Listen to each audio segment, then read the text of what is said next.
Hebrew 11 విశ్వాస వీరులు online Bible స్టడీకి, Hebrews 11 heroes of faith online Bible స్టడీకి మిమ్మల్ని అందరినీ యేసుక్రీస్తు ప్రభు పేరిట ఆహ్వానిస్తున్నాను. ఈరోజు మన లెసన్ 13 13వ పాఠంలోనికి వెళ్ళడానికి మునుపు ప్రార్థనలో నాతో ఏకీభవించండి. ప్రేమగల మా తండ్రి, సర్వోన్నతుడవు, అతిశ్రేష్ఠుడవు, జీవాధిపతి అయిన దేవుడవు, నీ వాక్యమును మేము నేర్చుకోవడానికి విశ్వాస సంబంధమైన జీవితము, విశ్వాస సంబంధమైన పరిచర్యలు అండ్ గతంలో విశ్వాస వీరులు ఏ రకంగా నిన్ను గణపరిచారో ఆ సత్యములు నేర్చుకొని మేలు పొందుటకు వారం తర్వాత వారం మీరు మాకు చేస్తున్న గొప్ప మేలు కొరకు అవకాశం ఇస్తున్న కృప కొరకు మీ కృతజ్ఞతలు. ఈ దినం కూడా మేమందరము వాక్యమును విని వాక్య ప్రకారం మా జీవితాన్ని అమర్చుకొని నిన్ను మహిమపరిచి ఇతరులకు మేలుకరంగా ఉండినట్లు సహాయం చేయమని యేసు పరిశుద్ధ నామమును అడిగి ప్రార్థిస్తున్నాం తండ్రి, ఆమెన్.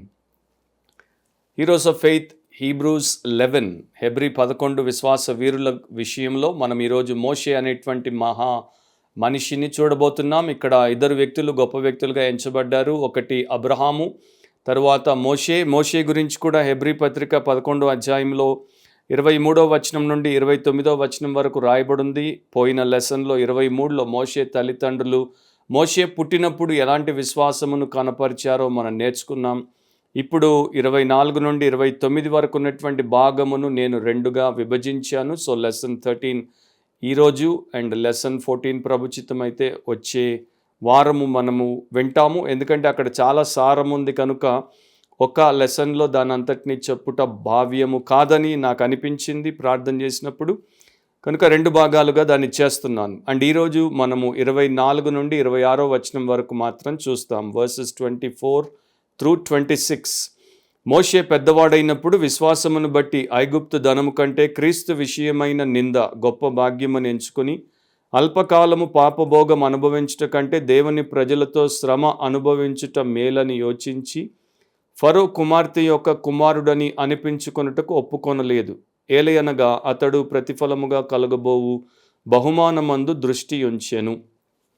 ఈ 3 వచనాల్లో ఉన్నటువంటి ప్రగాఢమైనటువంటి సత్యములను ఈరోజు దేవుడు మనకు నేర్పించబోతున్నాడు.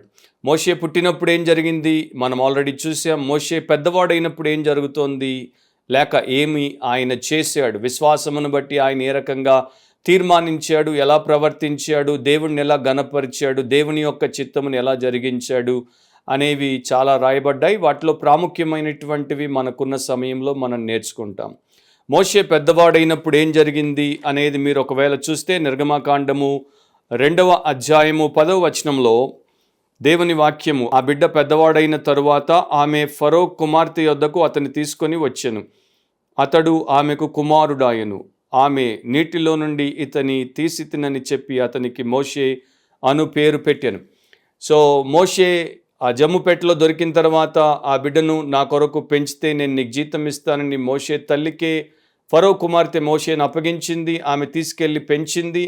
బైబిల్ పండితుల యొక్క అభిప్రాయం ప్రకారం దాదాపు 2 లేక 3 సంవత్సరాలు మోషేను పాలిచ్చి పెంచిన తర్వాత మోషే పాలు విడిచినప్పుడు అతన్ని తీసుకుని వచ్చి ఫరో కుమార్తెకు తల్లి అప్పగించింది అనేది ఒక వర్షను.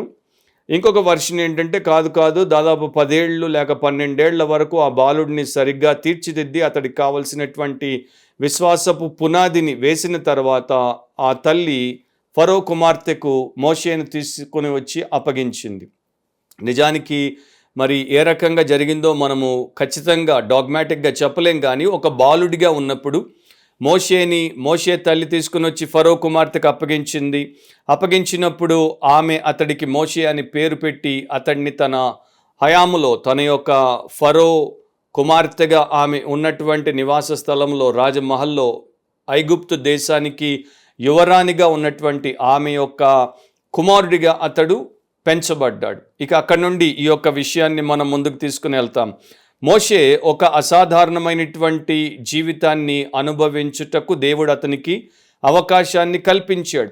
అబ్రహాము ఏ ప్రకారము తనకున్నవన్నింటినీ కూడా దేవుడి పిలుపుని బట్టి విడిచిపెట్టి దేవుణ్ణి వెంబడించుటకు విశ్వాసంతో బయలుదేరాడో, ఈ మోషే కూడా అతనికి ఉన్నటువంటి పదవి లేక పేరు ప్రతిష్ట లేక అతనికి ఉన్నటువంటి ఇతర సౌకర్యాలు లాభకరమైనటువంటి విషయములన్నింటినీ కూడా విడిచిపెట్టి దేవుని ప్రణాళికను నెరవేర్చుటకు అక్కడి నుండి బయలుదేరాడు విశ్వాసమును బట్టి. అది ఇద్దరు వ్యక్తుల్లో కూడా మనం చూస్తాం. సో మోషే లోక సంబంధమైనటువంటి అనేక విషయముల నుండి, అంశముల నుండి, వేటి కొరకైతే మనుష్యులు ప్రాకులాడతారో, వేటినైతే మనుష్యులు ప్రేమిస్తారో, వేటి కోసం పోరాటాలు చేస్తారో, వేటి కోసం ప్రాణాలు తీస్తారో, అలాంటి వాటిని ఆయన విడిచిపెట్టాడు.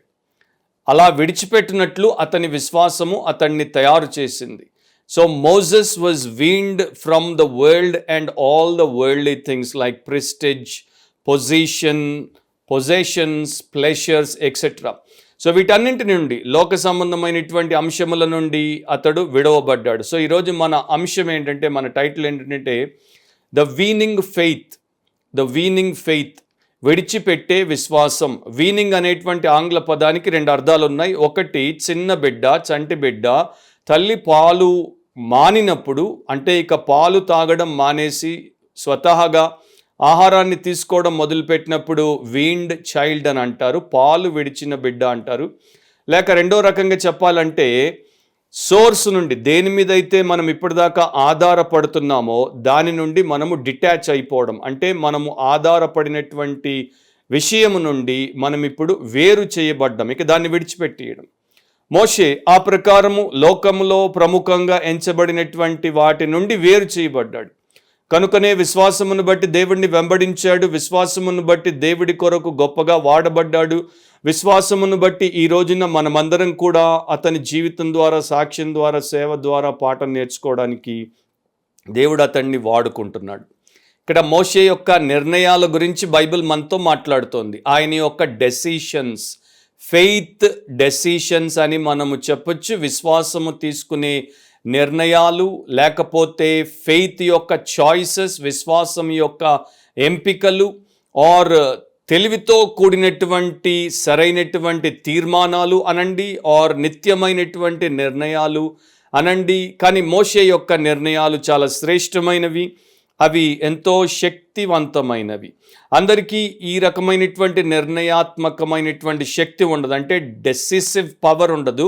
ఎందుకంటే వారికి సరైనటువంటి అవగాహన లేదు కనుక వారికి సరైన ఆలోచన ఉండదు, అండ్ వారికి సరైన ఆశయం ఉండదు. అవగాహన లేకపోతే ఆలోచన, ఆలోచన లేకపోతే ఆశయం ఏవి ఉండవు కనుక వారి జీవితము అతలాకుతలం అయిపోతుందే తప్ప వారి జీవితము అభివృద్ధి పదంలోనికి, లేకపోతే దేవుడిని గణపరిచి ఆశీర్వదింపబడేటువంటి స్థితిలోనికి రాదు. నాకు చరిత్రలో ఒక సంగతి జ్ఞాపకం వస్తోంది. విశ్వాసములో ఉన్నటువంటి వారు ఎలాంటి దారిలో వెళ్తారు, విశ్వాసమును విసర్జించిన వారు ఎలాంటి మార్గమును ఎంచుకొని ఏమైపోతారు అనేది. ఇద్దరు రష్యన్ జ్యూస్, ఇద్దరు కూడా యవనస్తులే, ఇద్దరు రష్యాలో ఉన్నటువంటి యూదులు, కానీ వారి యొక్క కుటుంబాలు అమెరికా దేశానికి రావడం చేత వారు న్యూయార్క్లో ఉండేవారు. ఒకానొక సమయంలో వారి స్నేహితులు క్రైస్తవులు ఈ ఇద్దరు రష్యన్ యూదులను, ఈ టీనేజర్స్ని న్యూయార్క్లో ఉన్నటువంటి మెథడిస్ట్ చర్చ్లో జరుగుతున్నటువంటి ఒక యూత్ గాస్పెల్ మీటింగ్కి ఆహ్వానించారు. ఒక ఆయన వెళ్ళాడు. ఆ వెళ్ళినటువంటి యూదుని పేరు అబ్రహాం సిల్వర్స్టెయిన్. ఈ యవనస్తుడు రెస్పాండ్ అయ్యాడు, ఆ మీటింగ్కి వెళ్ళాడు, సువార్త విన్నాడు. యేసుప్రభు యొక్క సిలువ కార్యమును బట్టి అతని యొక్క హృదయంలో అతడు ఘోరముగా దోషారోపణకు గురి చేయబడ్డాడు, పశ్చాత్తాపడ్డాడు, ప్రభు పాదాలు పట్టుకున్నాడు, క్షమాపణ కోరుకున్నాడు, విశ్వాసముతో రక్షించబడి విమోచించబడ్డాడు. అతని జీవితము చాలా అద్భుతంగా దేవుడి చేత తీర్చిదిద్దబడింది. ఎందుకంటే అతడు తన యవన కాలంలో దేవుడి వాక్యమునకు లోబడినప్పుడు సరైన తీర్మానం చేశాడు. ఆ తరువాతి కాలంలో అబ్రహాం ఏమయ్యాడు? యూదులకి మిషనరీగా మారి వారి మధ్యలోనికి క్రీస్తు సువార్తను తీసుకొని పోయాడు. అబ్రహాంతో ఉన్నటువంటి మరొక యూదుడు రష్యన్ జ్యూ, అతని పేరు లియాన్ ట్రాట్స్కీ. ఇతడు ఆ మీటింగ్ని తిరస్కరించాడు, ఆ ఇన్విటేషన్ని రిజెక్ట్ చేశాడు. ఆ రోజు సువార్త కూడికకు రాలేదు, మరెన్నడూ కూడా రాలేదు. తర్వాత కాలంలో అతడు ఒక నిర్ణయం చేసి రష్యా దేశానికి వెళ్ళిపోయాడు. రష్యా దేశంలో కమ్యూనిజంలో చేరాడు. అక్కడ తను తాను పూర్తిగా కమ్యూనిస్టిక్ ఫిలాసఫీకి అప్పగించుకున్నాడు. చాలా అరాచకాలు చేశాడు. చివరికి పార్టీ వారికి అతనికి పడకపోయినప్పుడు అతడు మాస్కోకి పారిపోయాడు. పారిపోయినటువంటి ఆ సందర్భంలో అతడు వారికి శత్రువు అయిపోయాడు కనుక అతన్ని వారు చంపేశారు. సో ఇద్దరు రెండు రకాల నిర్ణయాలు చూడండి. ఒకడు నిత్య జీవానికి వెళ్ళాడు, ఇంకొకడు నిత్యనాశనానికి వెళ్ళాడు. ఒకడేమో నిత్య జీవానికి నడపడానికి యూదులకు మిషనరీగా మారాడు. మిగతా వారిని అంటే రష్యాలో ఉన్నటువంటి అనేకులను, అవిశ్వాసులను, నాస్తికులను నాశనం వైపు ఇంకొకడు నడిపించాడు, చంపబడ్డాడు. సో విశ్వాసము సరైనటువంటి తీర్మానాలు చేసుకోవడానికి అది దైవ సంబంధితమైతే అది మనకు సహాయపడుతుంది. మోషే విశ్వాసమును బట్టి నిర్ణయాలు చేశాడు. మోషే ఎక్కడున్నాడు? ఫరో యొక్క మహల్లో ఉన్నాడు. ఫరో కుమార్తె యొక్క కుమారుడిగా ఉన్నాడు. అంటే ఫరో యొక్క మనవడిగా ఉన్నాడు. ఐగుప్తులో ఉన్నాడు. దేవుని యొక్క వ్యతిరేకమైనటువంటి, దేవునికి శత్రువులుగా ఉన్నటువంటి ఆ జాతి ప్రజల్లో ఒకనిగా ఎంచబడ్డాడు. వారి విగ్రహారాధన కావచ్చు, వారి విచలవిడి జీవితం కావచ్చు, వారి వ్యభిచార సంబంధమైనటువంటి ఈ పంచేంద్రియాలకు సంబంధితమైనటువంటి ప్రతి విధమైనటువంటి పాపముల చేత పట్టబడి పీడింపబడుతున్నటువంటి ఫరోల కుటుంబానికి ఒక వ్యక్తిగా, ఆ వంశంలో ఒకనిగా ఎంచబడినటువంటి వాడు విశ్వాసి. దేవుని యందు జీవము గల అద్వితీయ దేవుని యందు విశ్వాసం గలవాడు. వారు విగ్రహాలను కొలుస్తున్నప్పుడు, వారు జంతువులను కొలుస్తున్నప్పుడు, వారు దయ్యములను కొలుస్తున్నప్పుడు మోషే మాత్రం జీవం గల దేవుణ్ణి కొలిచేటువంటి, ఆరాధించేటువంటి, పూజించేటువంటి విశ్వాసిగా ఉన్నాడు. వారి జీవితం, ఐగుప్తీయుల జీవితం అంతా కూడా ఈ విషయాలు లేక వ్యవహారాలు నడిపించినప్పుడు మోషే జీవితాన్ని, మోషే యొక్క విశ్వాస పదములో అతని యొక్క దేవుడి పట్ల అతనికి ఉన్నటువంటి భయము, భక్తి, తల్లి ద్వారా, తండ్రి ద్వారా నేర్పబడినటువంటి విషయాలు అతన్ని ఆ రకంగా చేశాయి. సో ఇక్కడ ఒక గొప్ప గంభీరమైనటువంటి సత్యాన్ని దేవుడు మనకు చూపిస్తున్నాడు. అదేంటంటే, నువ్వు పరాయి దేశంలో ఉన్నా, పరాయి ప్రభుత్వం కింద ఉన్నా, పాపాత్ములైనటువంటి పాలకుల చెంత నీవు ఉండాల్సి వచ్చినా, నీవు నా యందు విశ్వాసం కలిగి ఉండొచ్చు, నీవు నా యందు భయభక్తులు కలిగి ఉండొచ్చు, నీవు నా మనిషిగానే అక్కడ ఉండి నా పని చేయడానికి నా చేత వాడబడొచ్చు. బైబిల్లో అలాంటి వారిని కొంతమందిని మనము ఓల్డ్ టెస్టిమెంట్లో చూసాము అండ్ న్యూ టెస్టిమెంట్లో కూడా చూస్తాం. ఓల్డ్ టెస్టిమెంట్లో నెబుకద్నెజర్ పాలనలో దానియేలు ఏ రకంగా ఉన్నాడు, షద్రక్, మెషక్, అబెద్నగోలు ఏ రకంగా ఉన్నారో మనకి తెలుసు. న్యూ టెస్టిమెంట్లో 2 ఉదాంతాలు నేను మీకు జ్ఞాపకం చేస్తాను. లూకా 8:2లో హేరోదు యొక్క గృహ నిర్వాహకుడగు కూజా భార్య యగు యోహాన్నాయు.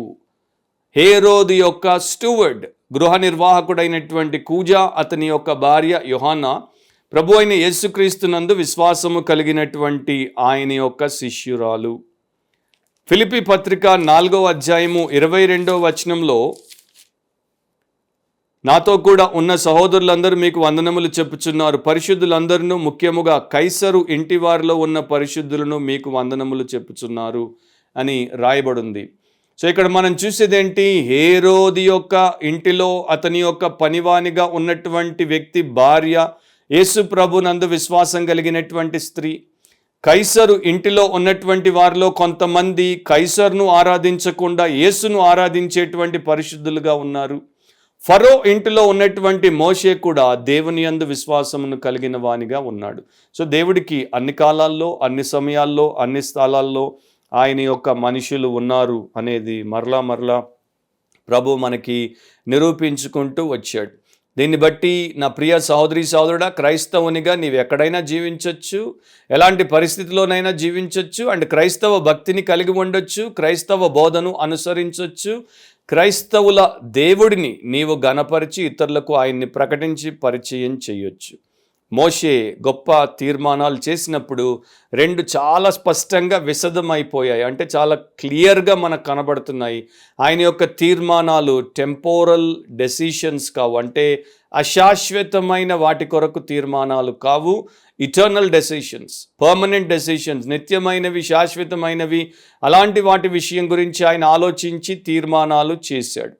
ఇంతవరకు విశ్వాస వీరుల్లో మనం గమనించింది ఏంటంటే, కొంతమంది వీరులు దేవుడి యొక్క వాక్యం ద్వారా వారికి విశ్వాసం లభించినప్పుడు అదృశ్యమైన దానిని, లేని దాన్ని ఉన్నట్టుగానే చూచి దేవుడిని వెంబడించిన వారు ఉన్నారు. దేవుడి పిలుపు వచ్చినప్పుడు తాను ఎక్కడికి వెళ్ళాలో తెలియకుండానే ముందుకొచ్చి బయలుదేరినటువంటి వారు ఉన్నారు. ఇతరులకు భయపడకుండా దేవుడికి భయపడాల్సినటువంటి విషయంలో ఆ ప్రకారం చేసిన వారు ఉన్నారు. అండ్ దేవుడు వారికి వాగ్దానం చేసినటువంటి వాటిని వారు పొందకపోయినా కూడా దేవుడు నమ్మదగిన వాడు అని ఆయనతో నడిచినటువంటి వారు ఉన్నారు. ఇప్పుడు ఇక్కడ ఈ యొక్క మోషే విషయానికి వచ్చేస్తే వ్యక్తిగతంగా తన్ను తాను ఉపేక్షించుకోవడం, సెల్ఫ్ డినాయల్ అనేటువంటి పవర్ఫుల్ స్క్రిప్చురల్ ప్రిన్సిపల్ని యేసు న్యూ టెస్టిమెంట్లో మత్తయి 16:24 దేన్నైతే నేర్పించాడో, ఏదైతే 99% మంది క్రైస్తవులకి ఇంకా అర్థం అవ్వలేదో, ఇంకా దాన్ని వారు తమ జీవితానికి అన్వయించుకోవడానికి కష్టపడుతున్నారో, ఆ ప్రిన్సిపల్ని ఎప్పుడో మోషే కూడా తన జీవితంలో ప్రాక్టీస్ చేశాడు. సెల్ఫ్ డినాయల్ అంటే స్వంతమును ఉపేక్షించుకొనుట, దేవుని చిత్తానికి తను తాను అప్పగించుకొనుట. దీన్నే సమర్పణ అంటారు, దీన్నే ప్రతిష్ఠించుకోవడం అంటారు. సో మోషే ఎప్పుడు ఈ పని చేశాడు, ఎప్పుడు చేశాడో మీరు తెలుసుకోవాలంటే తర్వాత మీరు ఒక భాగాన్ని చదువుకోండి. ఇప్పుడు ఆ భాగంలో ఉన్నటువంటి వచనాలన్నీ చదవడానికి మనకు సమయము సరిపోదు. అపోస్తలుల కార్యములు 7వ అధ్యాయము, అక్కడ స్టెఫను చేసినటువంటి ప్రసంగంలో మోషే ప్రస్తావన కూడా వచ్చింది. 20వ వచనం నుండి 38వ వచనం వరకు మోషే గురించి ఆయన సుదీర్ఘంగా మాట్లాడాడు. అది మీరు చూసుకోండి. నేను అక్కడక్కడ కావలసిన కొన్ని మాటలు అప్పుడప్పుడు చదువుతాను. ఇక్కడ 21వ వచనం చదువుతున్నాను. తరువాత అతడు బయట పారవేయబడినప్పుడు ఫరో కుమార్తె అతనిని తీసుకుని తన కుమారునిగా పెంచుకొనెను. సో ఫరో కుమార్తె యొక్క పెంపకంలో, ఆమె యొక్క నిర్ణయాల ప్రకారం మోషే పెంచబడ్డాడు. కానీ ఆ పాటికి అతనికి పరిశుద్ధమైన విశ్వాస సహితమైన పునాది పడిపోయింది. దాన్ని బట్టి అతడు విశ్వాసిగానే ఎదిగిన వాడిగా ఉన్నప్పటికి కూడా ఉన్నాడు. 23వ వచనంలో అతనికి 40 ఏండ్లు నిండవచ్చినప్పుడు అని రాయబడింది. అంటే 40 years వచ్చినప్పుడు అప్పుడు ఆయన ఈ నిర్ణయాలు చేశాడు. అప్పుడిక ఆయన తన దారిని ఎంచుకున్నాడు. అప్పుడిక తన మార్గంలో ముందుకు దేవుడి కృప చేత అతడు సాగిపోయాడు. మరి ఇక్కడ మోషేకి దేవుని యొక్క పిలుపు ఉంది అనేది స్పష్టంగా అర్థమైంది కనుకనే ఇక్కడ రాయబడింది, తన సహోదరులను చూడవలనన్న బుద్ధి పుట్టెను. 25లో తన ద్వారా తన సహోదరులకు దేవుడు రక్షణ దయచేయుచున్న సంగతి వారు గ్రహింతురని అతడు తలంచెను గాని వారు గ్రహింపరైరి. అంటే మోషేని ఈజిప్షియన్ బాండేజ్లో ఉన్న ఇస్రాయేలీ స్లేవ్స్కి డెలివరర్గా, బానిసలకు విమోచకుడిగా దేవుడు వాడుకోబోతున్నాడు అన్న సత్యం మోషేకి తెలుసు గనుక దానికి అనుగుణంగా ఆ దైవ సంకల్పం ప్రకారము అతడు ప్రతి నిర్ణయము చేశాడు. నా ప్రియ క్రైస్తవ సహోదరి సహోదరులారా, ఒక్కసారి ఇక్కడ మన గురించి కూడా ఒక మాట మనం ఆలోచిద్దాం. మనం విశ్వాసంలోనికి వచ్చాం, దేవుడి వాక్యమును విన్నాము, క్రీస్తుని గురించిన మాట విన్నాం కనుక విశ్వాసాన్ని దేవుడు మనకు వాక్య రూపంలో మన హృదయంలోనికి, ఆత్మలోనికి, అంతరంగంలోనికి పంపినప్పుడు దాన్ని మనం పట్టుకుని విశ్వాసంలోనికి వచ్చాం, విశ్వాసులమయ్యాం. విశ్వాసులమైన తర్వాత ఇక మన జీవితము మన స్వంత ఇష్టాన్ని బట్టి, మన స్వంత ఆలోచనను బట్టి, ఆశయాలను బట్టి, లేక మనకున్నటువంటి పర్సనల్ అంబిషన్స్ని బట్టి కాదు, దేవుడి యొక్క చిత్తాన్ని బట్టి మనం జీవించాలి. Every believer must live for the will of God or for the glory of God. దేవుడి చిత్తం, దేవుడి మహిమ కొరకే ప్రతి విశ్వాసి జీవించాలి. విశ్వాసి అంటే దేవుడి మాట విని దాని ప్రకారం నడుచుకునేటువంటి వాడు. మరి ఈ రోజున అలాంటి విశ్వాసులు ఎంతమంది ఉన్నారు? మేము పాప క్షమాపణ పొందడానికి, మేము ఆత్మ నరకానికి పోకుండా రక్షించుకోవడానికి, మేము ఈ లోకంలో బ్రతికినంత కాలం దిక్కు లేకుండా ఉండి దేవుడిని కలిగి దేవుడి ద్వారా దీవెనలు పొందుకోవడానికి, తర్వాత కూడా మేము ఆ యొక్క నిత్యత్వంలో హమ్మయ్య అనుకుని గాలి పీల్చుకోవడానికి అనుకునేవారే ఎక్కువ. కానీ ఇప్పటిదాకా నా యొక్క ఆలోచనతో నీచంగా బతికాను, నాశనానికి నడిచాను, ఇక దేవుడి గొప్ప సంకల్పము నాకు లభించింది, ధన్యుణ్ణయ్యాను, ధన్యురాలయ్యాను, దాని ప్రకారం ఉన్నతంగా బ్రతుకుతాను అని ఆలోచించేవారు తక్కువ. సో ఎన్నో వారాలుగా విశ్వాస వీరుల గురించి మీరు వింటున్నారు. ఎంత నేర్చుకున్నారు, ఎంత నడుస్తున్నారు నాకు తెలియదు, కానీ పైన దేవుడు మిమ్మల్ని చూసినప్పుడు మాత్రం ఆయన సమస్తమును గమనిస్తున్నాడు. మోషే లోకాన్ని అంటే ఐగుప్తుని సమస్తాన్ని రినౌన్స్ చేశాడు, వాటిని విడిచిపెట్టాడు. విడిచిపెట్టే విశ్వాసం అయింది. దేవుణ్ణి విడిచిపెట్టడు, దేవుడి విషయాలను విడిచిపెట్టడు, లోకాన్ని, లోక సంబంధమైనవి ఏవైతే దేవుడికి తనకు మధ్యలో వస్తాయో, ఏవైతే దేవుడి చిత్తాన్ని చేయకుండా అడ్డగిస్తాయో అలాంటి వాటిని విడిచిపెట్టే విశ్వాస వీరుడిన. ఈ రోజున మనము దేవుణ్ణి విడిచిపెట్టే విశ్వాసుల్ని చూస్తున్నాం, దేవుడి సంఘాన్ని విడిచిపెట్టే విశ్వాసుల్ని చూస్తున్నాం, దేవుడి వాక్యాన్ని విడిచిపెట్టే విశ్వాసుల్ని చూస్తున్నాం, దేవుని ఆత్మను విడిచిపెట్టే విశ్వాసుల్ని చూస్తున్నాం, దేవుని సేవకులను విడిచిపెట్టే విశ్వాసుల్ని చూస్తున్నాం. వారి జీవితంలో తప్పుందని దేవుడు స్వయంగా చెప్పినా, సేవకుడి ద్వారా చెప్పినా, వాక్యం ద్వారా చెప్పినా, సంఘ క్రమం ద్వారా చెప్పినా విడిచి వెళ్ళిపోయేటువంటి వారిని చూస్తున్నాం. కారణం ఏంటంటే లోకము చేత వారంతగా పట్టబడ్డారు కనుక వారికి ఇవేవి ముఖ్యం కాదు. మోషే వారందరికీ కంప్లీట్గా కాంట్రాస్ట్, టోటలీ డిఫరెంట్. ఎందుకంటే అతడు దేవుడి చేత పట్టబడ్డాడు, దేవుని కొరకు అంకితం అయ్యాడు. సో ఎప్పుడో బ్రతికినటువంటి మోషే ద్వారా దేవుడు మనకు నేర్పేటువంటి పాఠాలను బట్టి మన అడ్వాన్స్మెంట్ అంటే నా అభివృద్ధి, నా లాభము, నా క్షేమము కాదు ఒక క్రైస్తవ విశ్వాసి ఆలోచించాల్సింది. నా దేవుడు, ఆయన చిత్తము, ఆయన మహిమ, ఆయన ప్రజలు, వారి మేలు.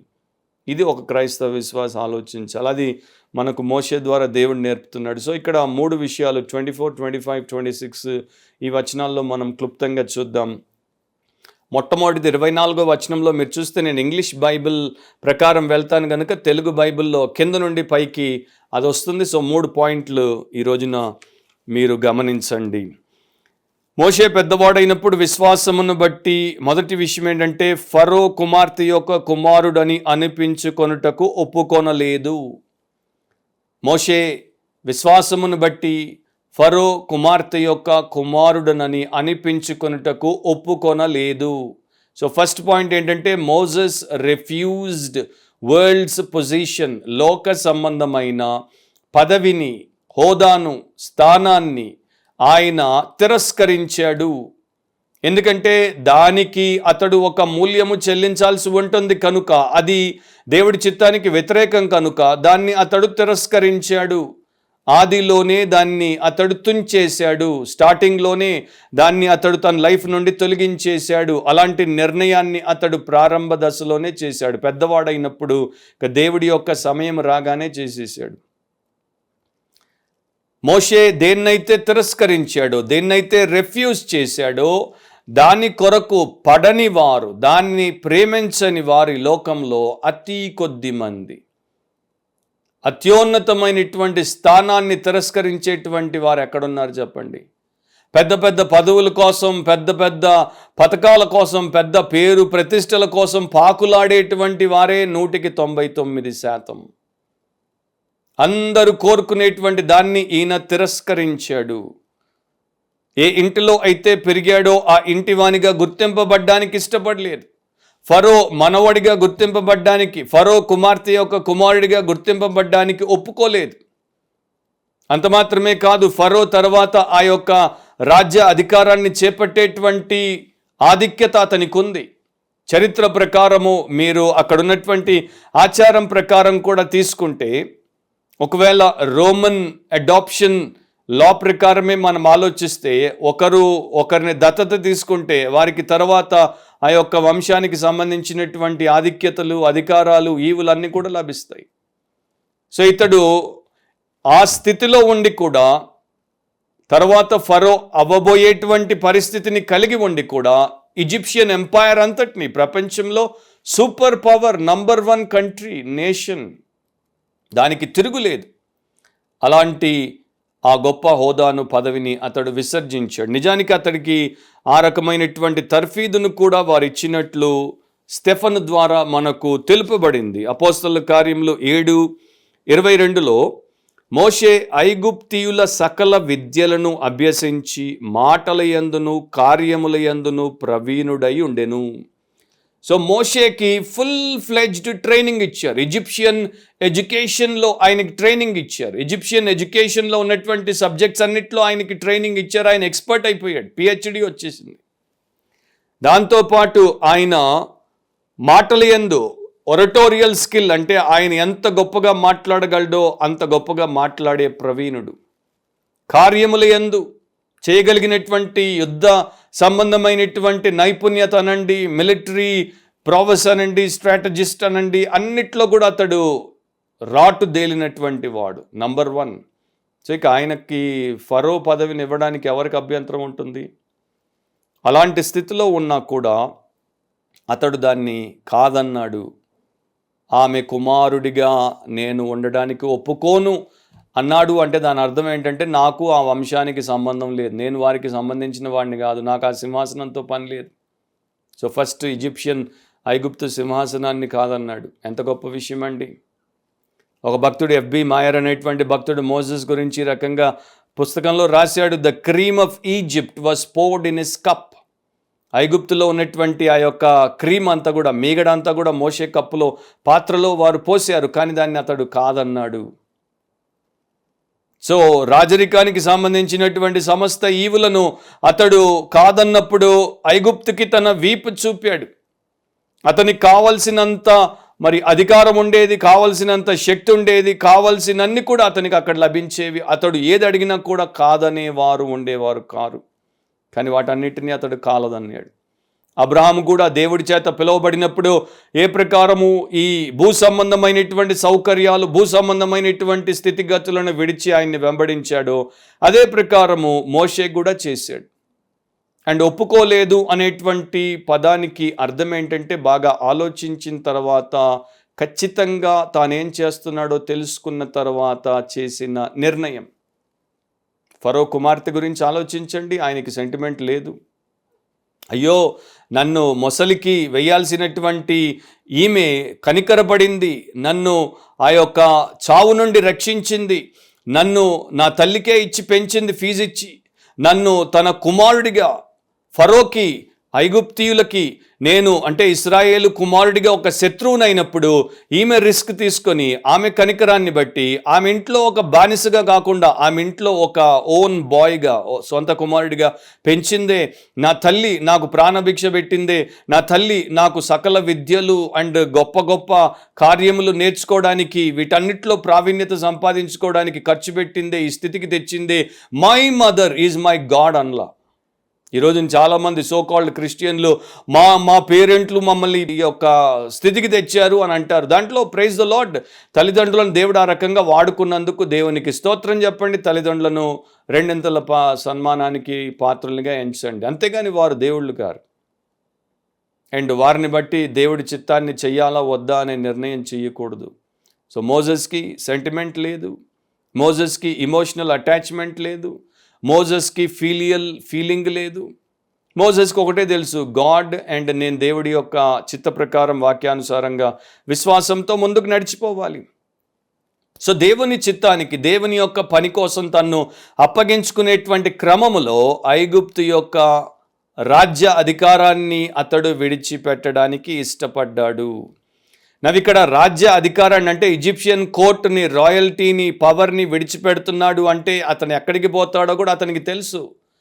బాసులతో ఉండకుండా బానిసలతో ఉండడానికి, వారితో తన్ను తాను కలుపుకొని గుర్తింపబడ్డానికి అతడు ఎంపిక చేసుకున్నాడు. రాజమహల్లో ఉన్నటువంటి ఆ గొప్ప సుఖభోగాల్లో తేలి ఆడకుండా రేపు దేవుడు ఈ దేశం నుండి ఇశ్రాయేలీయులను అరణ్య మార్గంలో, ఎడారిలో తీసుకుపోతున్నప్పుడు ఆ యొక్క ఎడారి బ్రతకడానికి అతడు నిర్ణయించుకున్నాడు. దీన్ని ప్రిఫరెన్స్ ఆఫ్ ఫెయిత్ అంటారు, విశ్వాసములో ఉన్న ప్రాధాన్యత. సో విశ్వాసానికి, ట్రూ బిబ్లికల్ ఫెయిత్, నిజమైన బైబిల్ పరమైన విశ్వాసానికి సరైన ప్రాధాన్యతలు తెలుసు. ఎందుకంటే వాక్యం తెలుసు కదా, వాక్యం తెలిసిన వాళ్ళకి సరైన ప్రాధాన్యతలు తెలుసు, ఉన్నతమైన ప్రాధాన్యతలు అవి, నోబుల్ ప్రిఫరెన్సెస్ అంటారు వీటిని. అండ్ ఈ రోజున ఇలాంటి వారు ఏం చేస్తారంటే శరీరానుసారంగా కాదు, ఆత్మానుసారంగా ఆలోచిస్తారు. భూ సంబంధులుగా కాదు, పరసంబంధులుగా ఆలోచిస్తారు. ప్రస్తుతం కోసం కాదు, శాశ్వతమైనటువంటి జీవం కోసం ఆలోచిస్తారు. తమ కోసం కాదు, తమ వారి కోసం కాదు, దేవుడి కోసం, ఆయన వారి కోసం ఆలోచిస్తారు.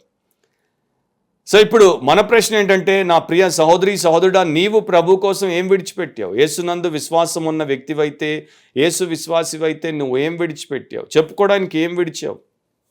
చాలామంది ఈ రోజున యేసు దగ్గరికి వచ్చేది, విశ్వాసంలోనికి వచ్చేది, ఆయన్ని వెంబడించడానికి ఇష్టపడేది ఏమిస్తాడా అని, ఏం తెచ్చుకుందామా అని, ఏం పొందుకుందామా అని.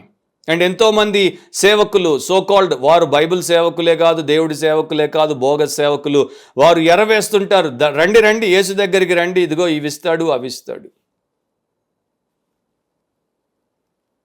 సో ఈరోజు చాలామంది సో కాల్డ్ క్రైస్తవులు, విశ్వాసులు వారి యొక్క కాస్ట్ సర్టిఫికెట్ విడిచిపెట్టడానికి వారికి చేతనవ్వట్లేదు. కాస్ట్ అనేది లేదు అని అందరికీ తెలుసు, దేవుడికి వ్యతిరేకం, అది దేవుడి మీద దాడి. అంటే దేవుని యందు విశ్వాసం ఉన్నటువంటి క్రైస్తవులు కేవలం దేవుడి పోలికలో దేవుడి స్వరూపమందు పురుషుడిగా స్త్రీగా చేయబడ్డారు, యేసు రక్తంలో కడగబడ్డారు, యేసు చేత కొనబడ్డారు, వారికి కులం లేదు అని తెలిసిన ప్రపంచంలో, లోకంలో, దేశంలో అలాంటి కుల ప్రాతిపదికన కలిగే కొన్ని రిజర్వేషన్ బెనిఫిట్స్ కోసం కాస్ట్ సర్టిఫికెట్ని విడిచిపెట్టకుండా క్రైస్ట్ని విడిచిపెట్టే వాళ్ళు ఉన్నప్పుడు, స్కాలర్షిప్లను విడిచిపెట్టలేరు, అనైతికంగా ఇమ్మారల్గానైనా సరే చదువుకోవడానికి బయటపడి ఏదో జీతం సంపాదించుకొని 4 రోజులు తినిపోవడానికని స్కాలర్షిప్లు విడిచిపెట్టరు, ప్రమోషన్లు విడిచిపెట్టరు, దేవుడు పలానా చోటుకెళ్ళి సేవ చేయి, మిషనరీగా సేవ చేయి, లేకపోతే పలానా సేవ చేయి అని ఖచ్చితమైన పిలుపునిస్తే క్లర్క్ ఉద్యోగాన్ని విడిచిపెట్టలేరు, ప్రైవేట్ ఉద్యోగాన్ని విడిచిపెట్టలేరు. అండ్ ఇక చాలామంది వారికి ఉన్నటువంటి ఇతర సౌకర్యాలను విడిచిపెట్టలేరు. మోసెస్ ఎక్కడ, వీళ్ళు ఎక్కడ?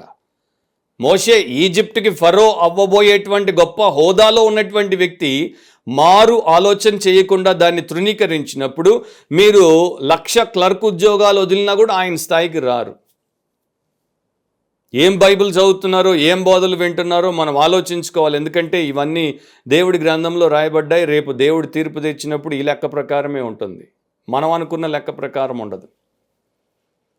సో ఎంతోమంది లోకం ఇచ్చేటువంటి పదవుల కోసం ప్రాకులాడి సర్వనాశనం అయిపోతున్నారు. అండ్ ఈ రోజున చర్చెస్లో కూడా చూడండి, లోకం వచ్చేసింది, సంఘాన్ని లోకంలో పెట్టింది లోకాన్ని మార్చడానికి. కానీ ఈ రోజున దేవుడి కుమారుడైన యేసును, వాక్యాన్ని వదిలేశారు కనుక, ఆత్మ నడిపింపు లేదు కనుక లోకం సంఘంలోనికి వచ్చేసింది.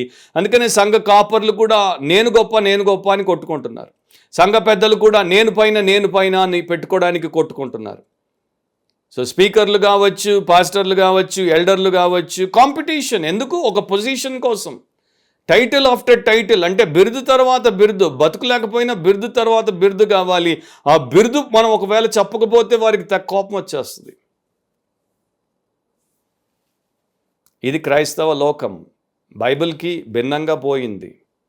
నాకు ఒక చరిత్రాత్మక సత్యం జ్ఞాపకం వస్తుంది. ఒక దేశంలో ఒక పాన్ షాప్, అంటే అక్కడ అన్నీ కుదువ పెడతారనమాట.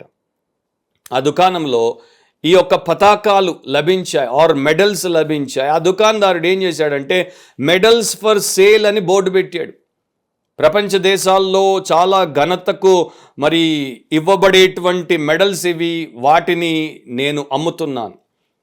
అండ్ ఇది ఎంత దారుణమైనటువంటి విషయమో చూడండి. దీన్ని అంటే ఈ మెడల్లు సంపాదించడానికి ప్రాణాలు పణంగా పెట్టారు, జీవితాలు సంవత్సరాలు ఖర్చు పెట్టేసి సాధన చేసిన వారు ఒక రోజున వాటిని ఆ యొక్క కుదవబెట్టిన దుకాణంలో అమ్ముకోవాల్సి వచ్చింది. ఫ్రాన్స్ దేశానికి సంబంధించిన క్రాయ్ డి గేర్ అనేటువంటి ఒక మెడల్ $2 అమ్ముతున్నాడు. అమెరికాకి సంబంధించిన డిస్టింగ్విష్డ్ సర్వీస్ మెడల్ $10 అమ్ముతున్నాడు. బెల్జియన్ క్రాయ్ డి గేర్ అనేటువంటి ఇంకొక ప్రెస్టీజియస్ మెడల్ $2 అమ్ముతున్నాడు. ఫ్రాన్స్కే సంబంధించిన లెజియన్ డి ఆనర్ అనేటువంటి ఇంకొక మెడల్ $12 అమ్ముతున్నాడు. German iron cross $1. 1914కి సంబంధించిన మాన్స్టార్ $1. 1915కి సంబంధించిన మాన్స్టార్ 50 cents. Italian war cross $3. ఇవి సాధించినటువంటి గనులు తినడానికి భోజనం లేనప్పుడు ఈ పథకాలు తెచ్చి వాడికి కుదవ పెట్టేశారు. తిరిగి తీసుకోలేని పరిస్థితిలో వాడు అమ్మకానికి పెట్టాడు. సో అది మనకేం నేర్పుతుందంటే, ప్రపంచంలో నీవు ఎన్ని పథకాలు సంపాదించినా, ఎన్ని పదవులు ఆరోహించినా అవి ఒక రోజుని ఎందుకు ఒరగవు. వాటి యొక్క విలువ నిత్యత్వపు వెలుగులో లేదు. దేవుడు చేయమన్నది చేయడం ముఖ్యం. సో రెండవ దాంట్లోనికి వెళ్ళిపోతే 25వ వచనంలో, తెలుగులో అయితే 24 నుండి 26 అట్లా కలిసి ఉన్నాయి. మోషే పెద్దవాడైనప్పుడు విశ్వాసమును బట్టి అల్పకాలం పాపభోగం అనుభవించుట కంటే దేవుని ప్రజలతో శ్రమ అనుభవించుట మేలని యోచించి. సో అతడు చేసిన రెండవ నిర్ణయం ఏంటి? Moses rejected world's pleasures. మోషే లోక సంబంధమైన సుఖభోగములను కాలదన్నాడు, వాటిని తిరస్కరించాడు. ఆయన అక్కడ కూడా ఆ యొక్క వచన భాగంలో 2 మాటలు ఉంటాయి. 40 ఏళ్ళు దాదాపు మీరు అప్రాక్సిమేట్గా తీసుకుంటే అతన్ని ఫరో కుమార్తెకు తల్లి 3 ఏళ్లకు అప్పగించిందో 10 ఏళ్లకు అప్పగించిందో, మనకి తెలియదు, కానీ దాదాపు 40 ఏళ్ళు పెద్దవాడైనప్పుడు ఈ నిర్ణయాలు చేశాడు కనుక అప్రాక్సిమేషన్ కోసం 40 ఇయర్స్ ప్యాలెస్లో ఉన్నాడు. ఈజిప్షియన్ ఫెరో ప్యాలెస్లో పెరిగాడు. 40 ఇయర్స్ రాయల్టీలో, అంటే రాజా వంశానికి సంబంధించినటువంటి బిడ్డగా పెరిగాడు. దాదులుండేవారు, దాసులుండేవారు, పట్టు పరుపుల మీద పడుకున్నాడు, బంగారు పల్లెంలో తిన్నాడు, ఏది కావాలంటే అది చిటికేసి అలా తెప్పించేవారు. చిన్నప్పుడు మారాన్ చేసినప్పుడు అన్నీ వచ్చేవి. సిల్కు పట్టు వస్త్రాలు ధరించాడు. ఎన్ని బంగారాలు పెట్టారో మనకు తెలియదు. ఆయనకి పెరుగుతున్న కొలది, బుద్ధి వస్తున్న కొలది ఇవేంటి అనేసి వికారాలని వాటిని ఆయన విప్పేసి ఉండొచ్చు. కానీ అప్పటిదాకా మాత్రం తల్లికి కావలసినటువంటి మురిపమంతా ఆ చిన్న బుడ్డోడి మీద ఆమె తీర్చుకుంటూ వచ్చిండొచ్చు. సో అతనికి ఐగుప్తులో బెస్ట్ డ్రెస్ అంటే శ్రేష్టమైనటువంటి వస్త్రాలు, బెస్ట్ ఫుడ్, శ్రేష్టమైనటువంటి ఆహారం, బెస్ట్ ఫెసిలిటీ, శ్రేష్టమైనటువంటి వసతి అండ్ సౌకర్యాలు, బెస్ట్ సర్వెంట్స్. అతనికి ఫరో యువరాజు ఆయనకు కావలసిన సేవలు అందించడానికి స్త్రీలు, పురుషులు ఉండేవారు, మ్యూజిషియన్స్ ఉండేవారు. తర్వాత ఆయనకి ఎప్పుడైనా దుఃఖం వస్తే అలరించడానికి ఈ బఫూన్లు ఉండేవారు, సెటైరిస్టులు ఉండేవారు, నవ్వించేవారు ఉండేవారు. దాంతోపాటు అతనికి ఇంకా రకరకాలుగా. సో అడిగితే స్త్రీలు, అడిగితే మరి ఆయనకి ద్రాక్షారసము, మద్యము, అడిగితే ఆయనకి ఏ రకమైనటువంటి పంచేంద్రియాలకు సంబంధించిన ఏ సుఖభోగం కావాలన్నా ఆయన కాళ్ళ దగ్గర ఉండేది. కాదండం ఉండేదే కాదు. సో ఫిజికల్ సాటిస్ఫాక్షన్ అనేది అంటే శరీరానికి కావలసినటువంటి తృప్తి, శరీరానికి కావలసినటువంటి భోగం, శరీరానికి కావలసినటువంటి సుఖము అంతా కూడా 24/7 ఉండేది, అందుబాటులో ఉండేది. ఇవన్నీ ఆయనకి అందుబాటులో ఉన్నా కూడా ఆయన ఏం చేశాడు? ఆయన ఒక నిర్ణయం చేశాడు. అల్పకాలము పాపభోగమును అనుభవించుట కంటే. మోషేలో విశ్వాసము నేర్పినటువంటి ఒక గొప్ప విశిష్టమైన పాఠం ఏంటంటే ఆయనకి ఏది ఏంటో తెలుసుకునే విచక్షణ జ్ఞానం ఉంది. పరిశుద్ధమైందేంటి, పాపభూయిష్టమైందేంటి, శాశ్వత కాలం ఉండేదేంటి, అల్పకాలం ఉండేదేంటి. ఈ రోజున నువ్వు నిజమైన విశ్వాసమైతే ఈ డిసర్న్మెంట్ ఉండాలి నీకు.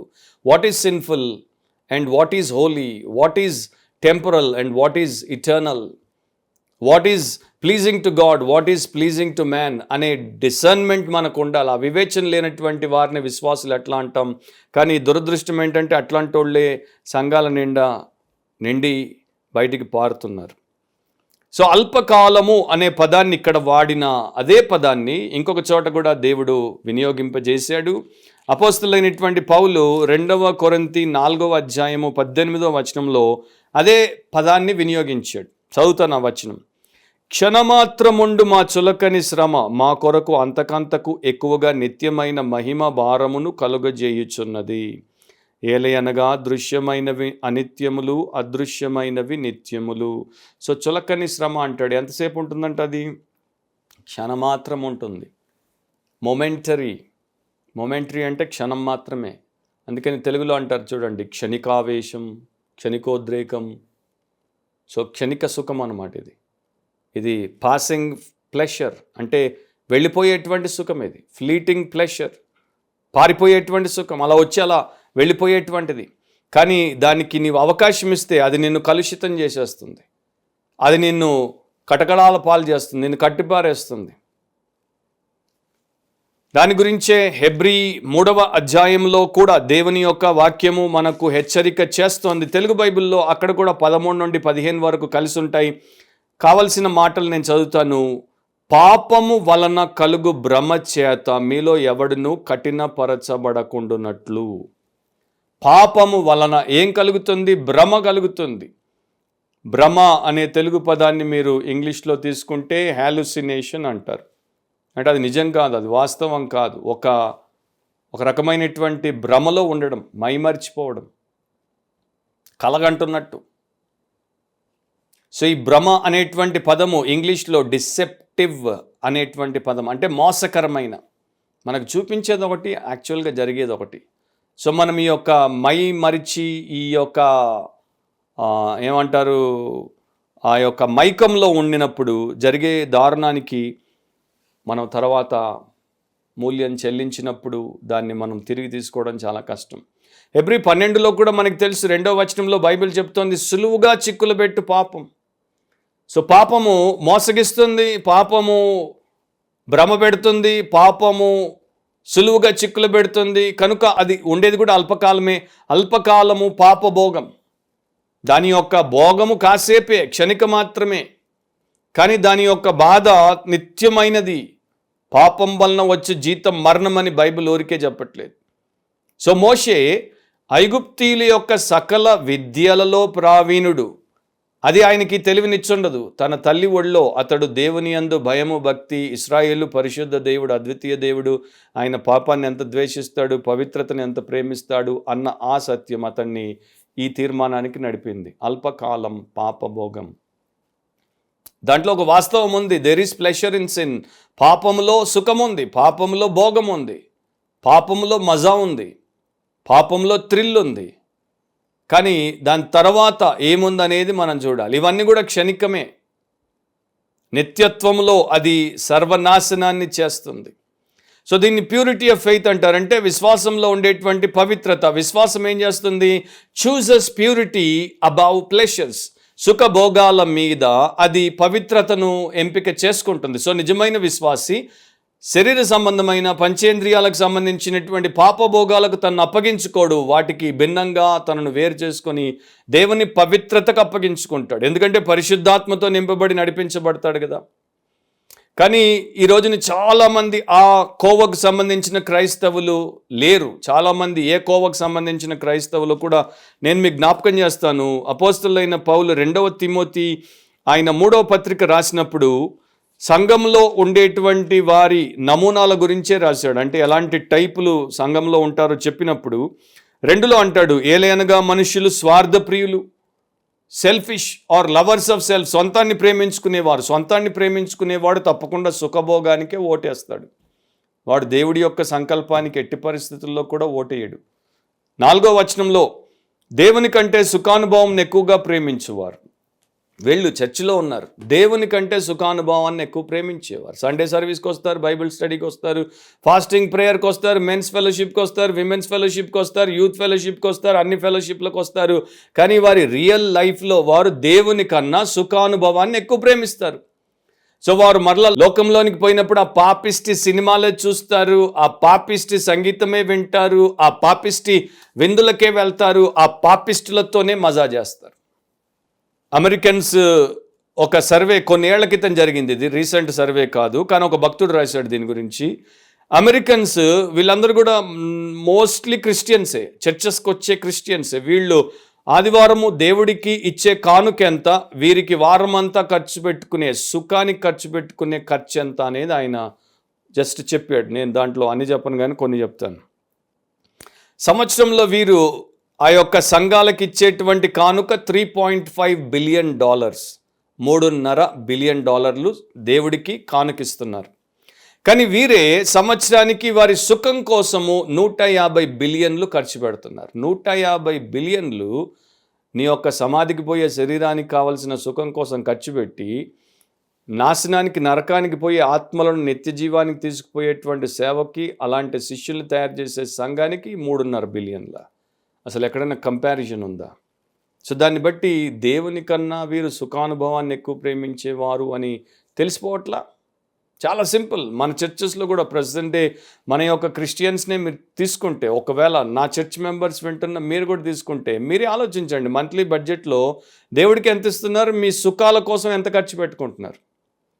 దాన్ని బట్టి మీరు దేవుణ్ణి ప్రేమించేవారో సుఖభోగాలను ప్రేమించేవారో మీకు అర్థమైపోతుంది. సో లోకం ఎట్లా ఉంది అంటే, లోకము నిత్యత్వాన్ని గురించి ఆలోచించదు, తర్వాత దేవుడి ఎదుట నిలబడి లెక్క చెప్పాల్సిన అవసరం వస్తుందని ఆలోచించదు. ప్రస్తుతము సుఖము, ప్రస్తుతం భోగం, ప్రస్తుతం క్షణిక ఉద్రేకానికి గురైపోతారు. సో ఈయన దానికి నో చెప్పాడు. రెండవది, ఈయన చేసినటువంటి గొప్ప పని ఏంటంటే, ఇతడు దేవుని ప్రజలతో, చాలా శ్రేష్టమైనటువంటి మాట అది, దేవుని ప్రజలతో శ్రమ అనుభవించుట మేలని యోచించాడు. సో ఈ థాట్, అతడు కన్సిడరేట్గా, అంటే ఏదైతే నిజంగా విలువైందో దాని గురించి ధ్యానపూర్వకంగా ఆలోచించాడు. సో ఇక్కడ మనం చూసేది ఏంటంటే faith chooses pain over prestige. పదవి కన్నా, పరమ సుఖం కన్నా నిజమైనటువంటి దైవిక విశ్వాసము ఏమి ఎంచుకుంటుందంటే నొప్పిని ఎంచుకుంటుంది, బాధను ఎంచుకుంటుంది. ఒకవేళ అదే దేవుడి చిత్తం అయితే దాన్ని అది సై అంటుంది, దానికి నో చెప్పదు. ఈ రోజున చాలా చోట్ల ప్రపంచవ్యాప్తంగా సఫరింగ్ వద్దు, సఫరింగ్ ఉండదు అనేటువంటి బోధ, అలాంటి కోరికలతో ఉన్నటువంటి క్రైస్తవ్యమే కనబడుతున్నప్పుడు మరి ఈ యొక్క క్రైస్తవ్యం సంగతి ఏం చేద్దాం? బైబిల్లో విశ్వాసం అంటే ఏంటో చెప్తున్నాడు, విశ్వాస సంబంధమైన తీర్మానాలు ఏంటో చెప్తున్నాడు, అండ్ మోషే చేసినటువంటి విశ్వాసం ఎలాంటిదో చూపిస్తున్నాడు. సో నా ప్రియ సహోదరి సహోదరులారా, ఈ రోజున మోషే లాంటి వారు మన క్రైస్తవ సంఘాల్లో, సమాజంలో, లోకంలో ఎంతమంది ఉన్నారు? నా ఇప్పుడు మీరు ఈ రోజున మోషే లాంటి వారే లేకపోతే యేసు లాంటి వారు ఉన్నట్టేనా? ఓల్డ్ టెస్టిమెంట్లో మోజస్, న్యూ టెస్టిమెంట్లో జీసస్, ఇద్దరిది ఒకే మార్గం కదా. అండ్ విచిత్రం ఏంటంటే ఇక్కడే ఈ యొక్క హెబ్రీ 11లో మోషే చేసిన నిర్ణయాలు, మోషేకు వచ్చిన శ్రమ, నింద, అండ్ ఈ 12వ అధ్యాయంలో యేసు యొక్క నిర్ణయాలు, యేసుకు వచ్చినటువంటి శ్రమ, నింద, శిలువ మరణం, రెండు ఇక్కడే రాయబడ్డాయి. Old testament Moses, new testament Jesus, ఇద్దరిది ఒకే మార్గం. కాకపోతే మోషే కన్నా యేసుది సర్వోన్నతమైనటువంటి మార్గం. మరి మీరు పాత నిబంధనను పట్టుకున్నా తప్పించుకోలేరు, కొత్త నిబంధనను పట్టుకున్నా తప్పించుకోలేరు. జస్ట్ అబ్రహాము దగ్గర వెండి బంగారాలు ఉన్నాయి, అబ్రహాము దగ్గర వెండి బంగారాలు ఉన్నాయి అనే పాత బోధ చేస్తారే తప్ప మోషే దేవుని ప్రజలతో శ్రమ పడుటకు, అది మేలని యోచించి లోకంలో అల్పకాల సుఖభోగాన్ని అనుభవించుటకు ఇష్టపడలేదు, లగ్జూరియస్ లైఫ్ని జీవించలేదు అని ఎందుకు చెప్పరు? మీరెందుకు వినడానికి ఇష్టపడరు? సో చాలా చాలా పుల్పిట్స్, మెగా దగా పుల్పిట్స్లో ఈ రోజున ఎగ్జాక్ట్లీ ఆపోజిట్ వినపడుతుంది. అది దేవుడి నుండి వచ్చే స్వరం కాదు. సో మోషే ఏం చేస్తున్నాడు? బానిసలతో జతగడుతున్నాడు. దేవుని ప్రజలు ఎవరు? ఇశ్రాయేలీలు. ఇశ్రాయేలీలు ఐగుప్తులు ఎవరు? బానిసలు. కఠినమైన శ్రమకు గురి చేయబడుతున్నటువంటి బానిసలు. వారు నోబడీస్, అంటే వారు అసలు గుర్తింపు లేనటువంటి మనుషులు. వారు ఎవరు కారు, వారికి అసలు రేపు భవిష్యత్తు లేదు. వారందరూ కూడా రాలి సమాధుల్లోనికి వెళ్ళిపోవాలి. దేవుడు వారిని జ్ఞాపకం చేసుకొని వారి మూలుగు విని వారిని విడిపించుటకు దిగి రాకపోతే, అఫ్కోర్స్ దేవుడు ఆ పని చేశాడు కనుక దేవునికి స్తోత్రం. సో అలాంటి వారితో జతకట్టాడు. కట్టడానికి కారణం ఏంటి? దేవుడు వారిని విడిపిస్తాడు అనేటువంటి ఆ గొప్ప ప్రణాళిక మోషేకు తెలుసు కనుక. అండ్ నా ప్రియ సహోదరి సహోదరుడా, నీవు ఈ కేటగిరీలో ఉన్నావా? ఇంకా మోజస్ లాగానే నేను ఆలోచించట్లేదు, మోజస్ లాగానే నేను ప్రవర్తించట్లేదు అంటే ఇక నువ్వు నీ లైఫ్ టైంలో జీసస్ అవుతావా? అండ్ ఒకవేళ నీకు జీసస్ అవ్వాలని ఎక్కడుంది బ్రదర్ అంటే రోమా 8వ అధ్యాయము 29వ వచనం చదువుకో, ఎఫ్ఎస్సి 4వ అధ్యాయం చదువుకో, 1 పేతురు 2వ అధ్యాయం చదువుకో. మన యొక్క అల్టిమేట్ గోల్ ఏంటంటే టు బికమ్ లైక్ క్రైస్ట్, క్రీస్తును పోలిన వారముగా మారుటకు. ఆ క్వశ్చన్ తప్పకుండా వేసుకో. నేను ఎలా ఉన్నాను, నేను ఎలా ఆలోచిస్తున్నాను? కొన్నేళ్ల క్రితము కార్ల్ గుస్తావ్ అనే ఒక యవనస్తుడు 27 ఏళ్ల సమయంలో అతడు స్వీడన్ దేశానికి చక్రవర్తిగా పట్టాభిషేక మహోత్సవాన్ని జరుపుకున్నాడు. అతని యొక్క మోటో, అతని నానుడు ఏంటంటే for Sweden with the times, కాలానుగుణంగా ఇక నుండి స్వీడన్ ఉంటుంది. అంటే ప్రస్తుతం లోకంలో పరిస్థితి ఎట్లా ఉంటే మేము అట్లా ఉంటాం.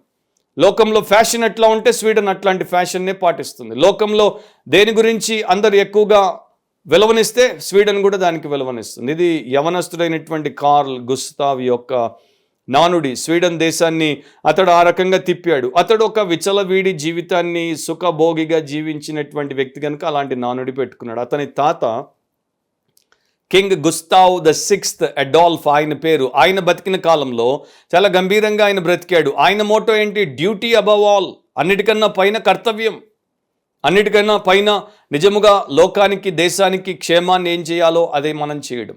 సో మోషే ఎలాంటి తీర్మానం చేశాడో చూడండి. మోషే దేవుని ప్రజలతో శ్రమ అనుభవించుట మేలని యోచించాడు, అల్పకాలం పాపభోగం అనుభవించుట కంటే. 3వ పాయింట్, ఫైనల్ పాయింట్లోకి వచ్చేద్దాం. అది 26వ వచనంలో ఉంటుంది. తెలుగు బైబిల్లో 2 కలిసే ఉన్నాయని చెప్పాను. అక్కడేమనుంది? మోషే పెద్దవాడైనప్పుడు విశ్వాసమును బట్టి ఐగుప్తు ధనము కంటే క్రీస్తు విషయమైన నింద గొప్ప భాగ్యమని ఎంచుకొని ఐగుప్తు ధనము కంటే క్రీస్తు విషయమైన నింద గొప్ప భాగ్యమని ఎంచుకున్నాడు. మోజెస్ రిజెక్టెడ్ వరల్డ్స్ పొజెషన్స్ అంటే లోక సంబంధమైన సంపదను కాదన్నాడు. సో 3 మాటల్లో చెప్పాలంటే ఐగుప్తు సింహాసనాన్ని కాదన్నాడు, ఐగుప్తు సుఖభోగాన్ని కాదన్నాడు, ఐగుప్తు సంపదను కాదన్నాడు. Egyptian position, Egyptian pleasure, Egyptian possessions. లోకం మనకిచ్చేవి ఏమీ వద్దు, ఎందుకంటే నా దేవుడు నాకు ఇచ్చిన దాని ముందు లోకం ఇచ్చేది ఎందుకు కొరగదు.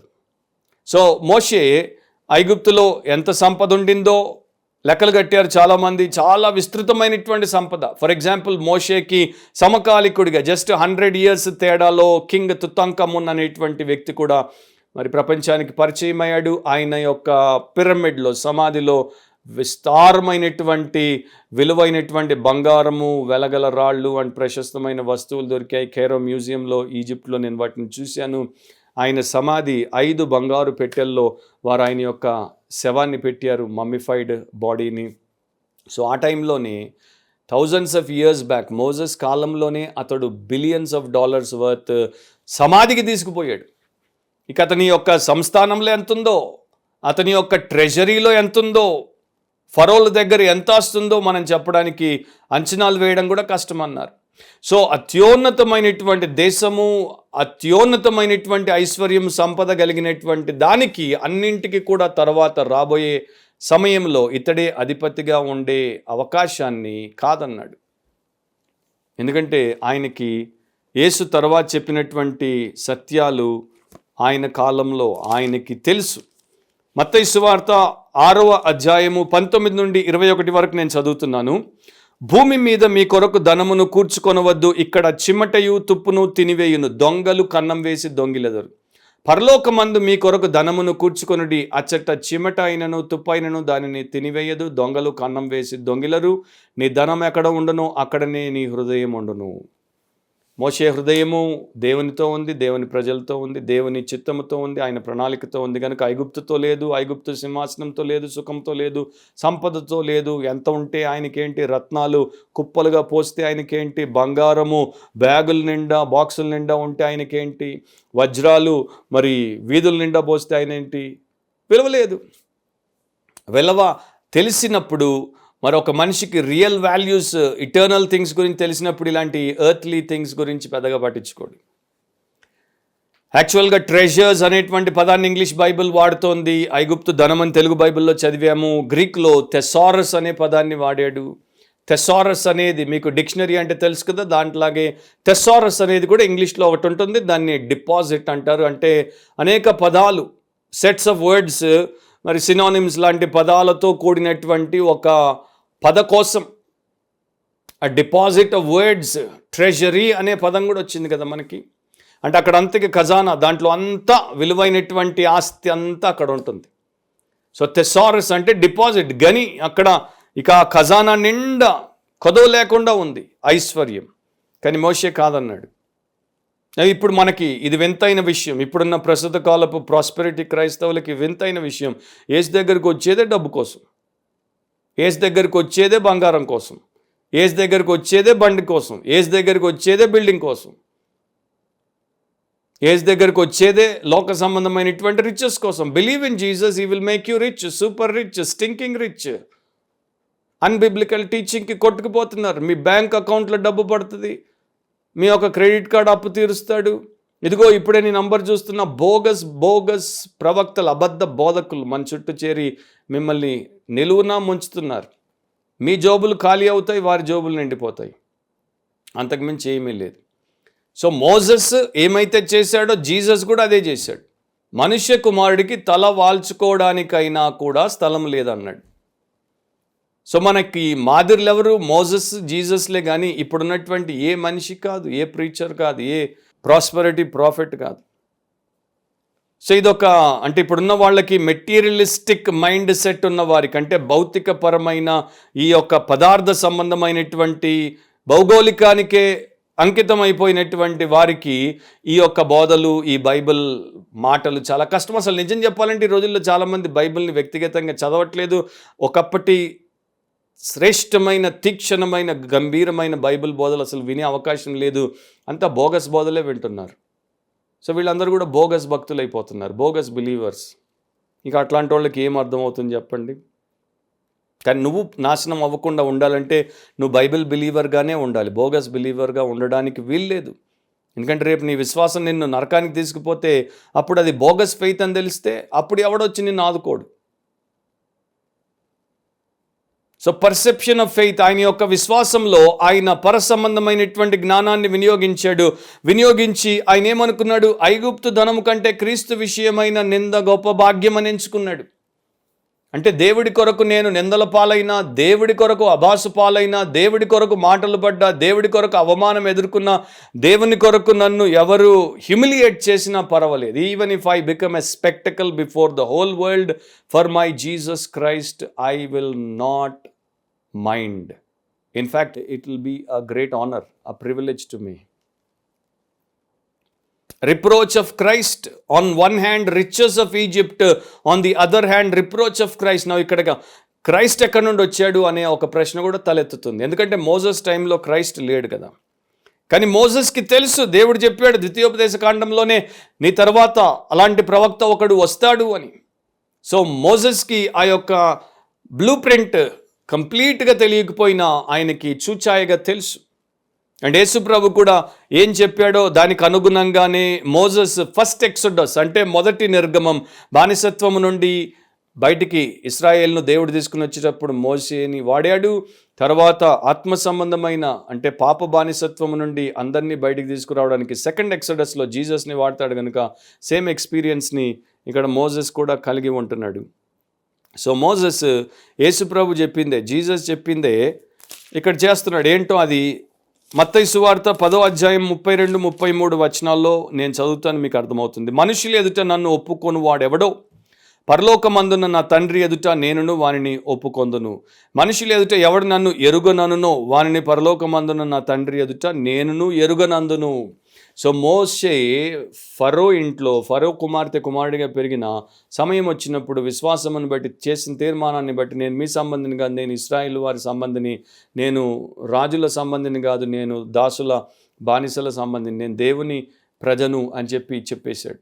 సో నిందల పాలైపోవడానికి ఇక యేసు ప్రభు గురించి లేకపోతే దేవుని గురించి అతడు ఇవంతా భరించడానికి సిద్ధపడ్డాడు. అండ్ మనకి హెబ్రీ పత్రిక 13వ అధ్యాయంలో 13వ వచనంలో మనమందరం కూడా దీనికోసం సిద్ధపడాలని దేవుడే మనకు చెప్తున్నాడు. కాబట్టి మనం ఆయన నిందను భరించుచు శిబిరము వెలుపలికి ఆయన యొద్దకు వెలుదుము.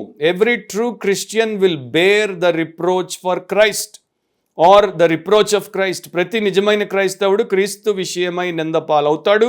అండ్ క్రీస్తు నిందను తప్పకుండా భరించాలి. ఇక్కడ రాయబడి ఉంది. అదే మోషే చేశాడు, అదే ఇతర భక్తులు చేశారు.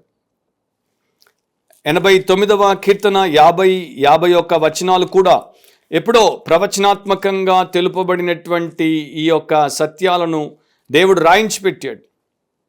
ప్రభువా, నీ సేవకులకు వచ్చిన నిందను జ్ఞాపకము చేసుకొనుము. బలవంతులైన జనులందరి చేతను నా ఎదలో నేను భరించుచున్న నిందను జ్ఞాపకము చేసుకొనుము. యెహోవా, అవి నీ శత్రువులు చేసిన నిందలు, నీ అభిషిక్తుని నడతల మీద వారు మోపుచున్న నిందలు. అభిషిక్తుని క్రిస్టాస్ మెస్సాయా యెహోవా, అవి నీ శత్రువులు చేసిన నిందలు, నీ అభిషిక్తుని నడతల మీద వారు మోపుచున్న నిందలు. నీ అభిషిక్తుని నడతల మీద వారు మోపుచున్న నిందలు.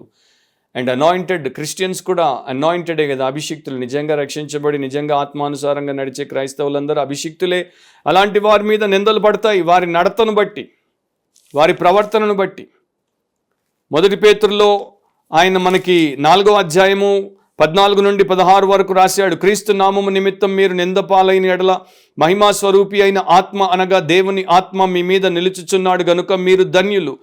మీలో ఎవడును నరహంతకుడుగా గాని, దొంగగా గాని, దుర్మార్గుడుగా గాని, పరుల జోలికి పోవువాడుగా గాని బాధ అనుభవింప తగదు. ఎవడైనను క్రైస్తవుడైనందుకు బాధ అనుభవించిన ఎడల అతడు సిగ్గుపడక ఆ పేరును బట్టియే దేవుని మహిమపరచవలెను. క్రైస్తవుడు ఎవడైనా అయితే వాడు నరహంతకుడిగా ఉండడు, దొంగగా ఉండడు, దుర్మార్గుడిగా ఉండడు, పర్ల జోలికి పోయేవాడిగా ఉండడు. ట్రూ క్రిస్టియన్, నిజమైన క్రైస్తవుడు. సో తప్పకుండా అలాంటి వారి చేత నిందల పాలైనప్పుడు నిలబడతాడు. జనరల్ ఫ్రాన్సిస్కో పిజారో అనే ఒక స్పానిష్ ఇన్వేడర్ పెరు అనే దేశాన్ని కైవసం చేసుకోవడానికి వచ్చినప్పుడు తన సైన్యంతో ఆయన ఆ యొక్క క్రైసిస్ మూమెంట్ అంటారు, అంటే కీలక దశలో ఈ మాటలు చెప్పాడు. తన ఖడ్గాన్ని తీసి కింద ఇసుకలో ఆయన గీత గీశాడు, ఈస్ట్ టు వెస్ట్, అంటే ఇటు తూర్పు ఇటు పడమర అని. దాని తర్వాత సౌత్ వైపు చూపిస్తాడు. ఆయన సౌత్ వైపు తిరిగి, నా స్నేహితులారా, నా కామ్రేడ్లారా, ఒకటి గుర్తుపెట్టుకోండి, సౌత్ వైపున పెరు ఉంది, దాన్ని మనం కైవసం చేసుకోవడానికి ఇది మన అవకాశం. కాబట్టి అటువైపున మనము ఆకలిగా ఉంటాం, అటువైపున దప్పిగా ఉంటాం, అటువైపున వస్త్రహీనులం అవుతాం, అటువైపున మనకి చాలా కఠోరమైనటువంటి పరిశ్రమ ఉంటుంది, అటువైపున మనము దాడిని ఎదుర్కొంటాం, అటువైపున మనం విసర్జించబడచ్చు, అటువైపున మనం మరణానికి కూడా గురి అవ్వచ్చు. కానీ అటువైపే మన భవిష్యత్తు, మన స్వాతంత్రం ఉన్నాయి. అండ్ ఇటువైపు మన దేశం పనామా ఉంది అండ్ దాని పేదరికం ఉంది. సో ప్రతి మనిషి తనకు తాను ఇటువైపో లేక అటువైపో నిర్ణయం చేసుకుందురుగాక.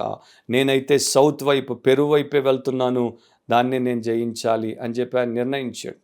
మోషే కూడా అలాగే నిర్ణయించాడు. నేను ఈ లోకం ఇచ్చేటువంటి ఈ సుఖం కోసం, సంపద కోసం, లేకపోతే ఆధిక్యత కోసం బ్రతికిపోయే మనిషిని కాదు, నేను క్రీస్తు నిందను భరిస్తాను. సో ఆయన ఆ పని చేసినప్పుడు ఎందుకు చేశాడో కూడా ఒక మోటివేషన్ని, ఒక ప్రేరేపణను ఇక్కడ దేవుడు చూపిస్తున్నాడు. ఏలయనగా అతడు ప్రతిఫలముగా కలుగబో బహుమానమందు దృష్టి ఉంచెను. ఇదంతా ఎందుకు చేశాడు మోషే అంటే, అతడు ప్రతిఫలముగా కలగబోయేటువంటి బహుమానం మీద దృష్టిని పెట్టాడు, రివార్డ్ మీద, దేవుడి దగ్గర నుండి అతనికి రాబోయేటువంటి రివార్డ్ మీద అతడు దృష్టిని పెట్టాడు.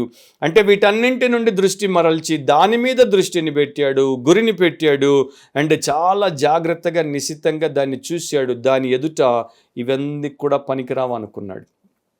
ఆ మాటలు కూడా హెబ్రీ పత్రికలోనే మన కొరకు రాయబడ్డాయి. అంటే సేమ్ వర్డ్ 2 చోట్ల వాడబడింది. హెబ్రీ 2:2లో, ఎందుకనగా దేవదూతల ద్వారా పలుకబడిన వాక్యము స్థిరపరచబడినందున ప్రతి అతిక్రమమును అవిధేయతయు న్యాయమైన ప్రతిఫలము పొంది ఉండగా. ప్రతిఫలము అనే పదం హెబ్రీ 10వ అధ్యాయంలో కూడా 35వ వచనాన్ని చదివితే, కాబట్టి మీ ధైర్యమును విడిచిపెట్టకుడి, దానికి ప్రతిఫలముగా గొప్ప బహుమానము కలుగును.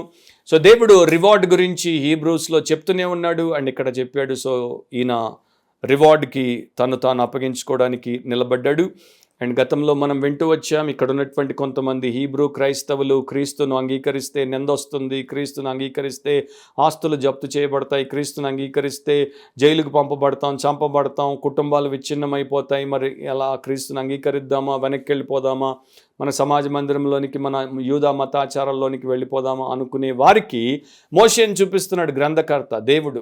మోషేని చూడండి, మన యొక్క మహా మనిషి అయినటువంటి, ప్రవక్త అయినటువంటి, ధర్మశాస్త్రాన్ని తెచ్చినటువంటి మన మూలపితుడైనటువంటి మోషే చేసిన నిర్ణయం ఏంటి, మీరు చేయబోయే నిర్ణయం ఏంటి? మోషే ఎలాంటి నడక నడిచాడు విశ్వాసమును బట్టి, మీరెందుకు విశ్వాసాన్ని వదిలి వెనక్కిపోతున్నారు? సో మోషేని ఫాలో అవ్వండి, బీ లైక్ మోసెస్, మోషేలాగా ఉండండి. అండ్ మోషేలాగా నశించని వాటి కొరకు విశ్వాసముతో మీరు నిర్ణయాలు చేయండి. అండ్ దేవుడి మెస్సియా కొరకు, ఆయన యొక్క క్రీస్తు కొరకు నింద పాలవ్వడానికి కూడా భయపడకండి, వెనుకంజ వేయకండి. సో వారిని బలపరచడానికి. అండ్ నా ప్రియ సహోదరి సహోదరులారా, క్రీస్తు ఇప్పుడు మన కొరకు ఏమీ నిజముగా ఎంతో ఘనముగా ఉన్నతముగా మోషే కన్నా చేశాడో, ఒకప్పుడు మోషే దానికి సాదృశ్యంగా దీన్ని చేశాడు. సో మోషే ద్వారా దేవుడు ఇశ్రాయేలు ప్రజల్ని బయటికి తీసుకుని వచ్చాడు. యేసుక్రీస్తు ద్వారా లోకంలో ఉన్నటువంటి ప్రతి పాపిని, పాపాత్మురాల్ని ఆయన సిలువ కార్యమును బట్టి, ఆయన సబ్స్టిట్యూషనరీ అటోన్మెంట్ని బట్టి, అంటే ప్రతి పాపికి బదులు ఆయన చేసిన ప్రాయశ్చిత్త కార్యమును బట్టి విడుదల చేస్తాడు, రక్షిస్తాడు. సో ఈరోజు నీవు ఇంకా రక్షించబడకపోతే, యేసుక్రీస్తు నీ కొరకు నీ స్థానాన్ని సిలువలో తీసుకున్నాడు, నీ పాపాన్ని భరించాడు, నీ కొరకు ఆయన శ్రమను అనుభవించాడు, అవమానం భరించాడు, శిక్ష పొందాడు, రక్తాన్ని, పవిత్ర రక్తాన్ని చిందించాడు, ప్రాణం అర్పించాడు, చనిపోయాడు, ముందు చెప్పినట్టు సమా చేయబడి మరలా 3వ రోజున తిరిగి లేచాడు. అండ్ ఆయన రక్తంలో నీవు కడగబడి శుద్ధి చేయబడితే క్రొత్త సృష్టి అవుతావు. విశ్వాసంతో మోజెస్ కన్నా జీసస్ లాగా ఎదిగే ఆధిక్యతను పొందుకుంటావు.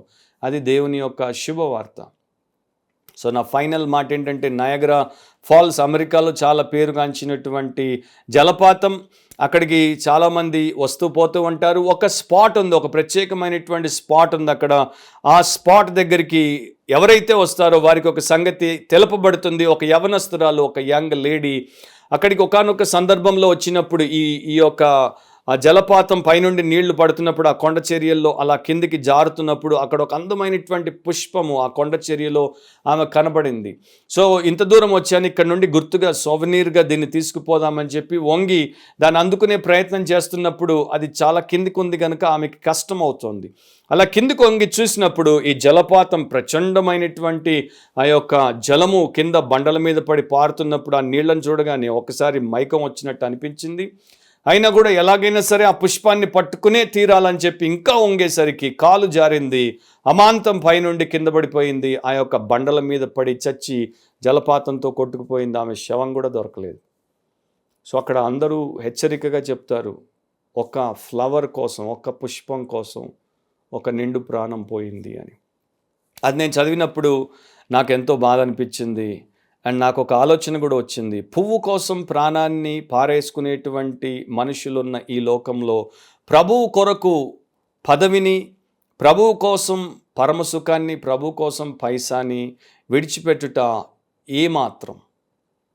ఈ లోకంలో ఉన్నటువంటి భవనం కావచ్చు, ఈ లోకంలో ఉన్నటువంటి భోగం కావచ్చు, ఈ లోక సంబంధమైన భాగ్యం కావచ్చు, ఆ దేవుడి ముందు ఎంత? సో నీవు ఆలోచించి విశ్వాస నిర్ణయాలు ఎలా చేస్తారో దేవుడు మోషే ద్వారా చూపిస్తున్నాడు కనుక నీ విశ్వాస జీవితం అలా ఉందా, నీ విశ్వాస సాక్ష్యం అలా ఉందా, నీ విశ్వాస సేవ అలా ఉందా? అలాంటి నిర్ణయాలు నువ్వు చేయగలుగుతున్నావా? అప్పుడే నీది వాక్యానుసారమైన విశ్వాసం, లేకపోతే వ్యర్థమైన విశ్వాసం. మనలో ప్రతి ఒక్కరూ క్రీస్తునందు నిజ విశ్వాసులుగా వర్ధిల్లుదురుగాక. అది దేవుని ఉద్దేశం, అది మా ప్రార్థన. తలంచండి, ప్రార్థనలో ఏకీభవించండి. ప్రేమ స్వరూపుడవు, పరిపూర్ణుడవు, పరిశుద్ధుడవైన మా దేవా, మేము ఎన్నిసార్లు తప్పిదాలు చేసినా మమ్మల్ని కనికరించి క్షమించి మాకు కనువిప్పు కలిగించి మమ్మల్ని శుద్ధి చేసి మమ్మల్ని సరైన మార్గంలో పెట్టి నడిపించువాడవు నీవే. నీకు స్తోత్రం. మోషే ద్వారా మాట్లాడుతున్నందుకు నీ కృతజ్ఞతలు. మేమందరం కూడా విశ్వాస సహితమైన వాక్యానుసారమైన నిర్ణయాలు చేసి నిన్ను మహిమపరచునట్లు, నిజమైన విశ్వాసులముగా లోకంలో జీవించినట్లు కృప చూపించమని, విన్న వాక్యాన్ని ఎవ్వరూ కూడా విడిచిపెట్టకుండా అందరూ దాన్ని గైకొని వారి జీవితంలో అనవసరమైన దైవ వ్యతిరేకమైనటువంటి వాటిని విడిచిపెట్టే విశ్వాసంలోనికి రావడానికి, వీనింగ్ ఫెయిత్ని కలిగి బ్రతకడానికి సహాయం చేయమని యేసు నామమున అడుగుచున్నాం తండ్రి. ఆమేన్. మన ప్రభు అయిన యేసుక్రీస్తు యొక్క కృప, తండ్రి అయిన దేవుని ప్రేమ, పరిశుద్ధాత్మ నిత్య సహవాసం విశ్వాసులు అండ్ క్రీస్తును వెంబడించు నిజ శిష్యులందరికీ ఇప్పుడు ఎల్లప్పుడూ సదాకాలము తోడైండుగాక. ఆమేన్. సో ప్రభు చిత్తమైతే మోషేకి సంబంధించిన రెండవ భాగం వచ్చే వారం మనం మరలా ఆన్లైన్ బైబిల్ స్టడీలో వింటాము. ప్రార్థించండి అండ్ ఆ ప్రకారం జీవించండి. దేవుడు మీలో ప్రతి ఒక్కరిని దీవించునుగాక. ఆమేన్.